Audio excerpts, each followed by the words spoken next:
Hello friends, welcome to our channel Simply Learn UPSC. Today, in this series of environment and ecology, we will be covering the difference between ecology, environment and ecosystem. Along with this, we will be revising whatever we have done in the past lectures. See, I think that revision is the key to master anything and it will help us to recall further concepts. Okay, so let us start. First of all, we will see the difference between ecology, environment, and ecosystem. So, ecology. What is ecology? Ecology is a branch of science or a branch of environmental science in which we study the interactions between organisms and also the interactions between organisms and the surrounding. Ecology एक ऐसी branch है environmental science की जिसमें हम study करते हैं. क्या study करते हैं? इंटरेक्शंस को स्टडी करते हैं. ऑर्गेनिज्म के साथ जो इंटरेक्शन होते हैं वो स्टडी करते हैं. ऑर्गेनिज्म का सराउंडिंग के साथ जो इंटरेक्शंस है वो स्टडी करते हैं. ठीक है, तो वो एक एनवायरमेंटल साइंस की ब्रांच है जिसमें हम इंटरेक्शन स्टडी करते हैं. Now next one is ecosystem. So what is ecosystem? Ecosystem is a system in which living organisms are dependent on each other and living organisms interact with each other and also with the physical environment. तो ecosystem ये एक system है कि जिसमें living organisms एक दूसरे पर depend होते हैं अपने लाइफ प्रोसेसेस कैरी ऑन करने के लिए, अपने न्यूट्रिएंट साइकिल्स और एनर्जी फ्लोज को कैरी ऑन करने के लिए वो एक दूसरे पर डिपेंड होते हैं. तो वो एक सिस्टम है. इकोलॉजी क्या है? वो स्टडी है इंटरेक्शंस का. पर इकोसिस्टम क्या है? वो सिस्टम है जिसमें हम इंटरेक्शंस कैरी ऑन करते हैं.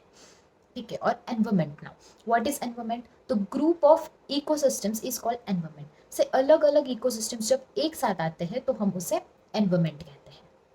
ठीक है, तो ये था इन तीनों के बीच का डिफरेंस, बेसिक डिफरेंस कि इकोलॉजी ये एक स्टडी है, एक एनवायरमेंटल साइंस की ब्रांच है जिसमें हम इंटरेक्शन स्टडी करते हैं.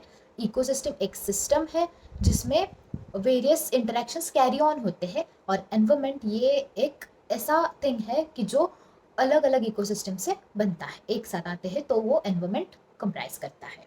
ठीक है ना. अब हम जो हमने पिछले वीडियोस में किया था वो हम रिवाइज करेंगे. तो फर्स्ट हमने किया था कि एनवायरमेंट के बारे में किया था.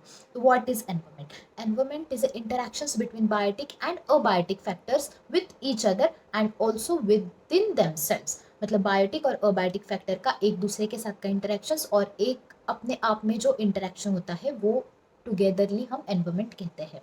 अब all organisms are dependent on environment to carry out their natural life processes. सभी ऑर्गेनिजम्स एनवायरमेंट पर डिपेंड होते हैं अपने नेचुरल प्रोसेसेस कैरी ऑन करने के लिए. अब नेक्स्ट थिंग हमने देखा था वो था biosphere. Now what is biosphere? A region that supports life on the earth is called as biosphere. A biological component that supports the life on the earth is also called as biosphere. तो biosphere जो होता है वो एक ऐसा biological component है जो अर्थ पे लाइफ को सपोर्ट करता है. और life is a characteristic feature of biosphere. अगर लाइफ नहीं होगी तो बायोस्फीयर भी नहीं होगा. और ये जो बायोस्फीयर है ये एब्सेंट होता है एक्सट्रीम्स ऑफ नॉर्थ और साउथ में बिकॉज उधर के कंडीशंस फेवरेबल नहीं होते हैं लाइफ को सपोर्ट करने के लिए. Okay, now next thing we have seen that is about the habitat.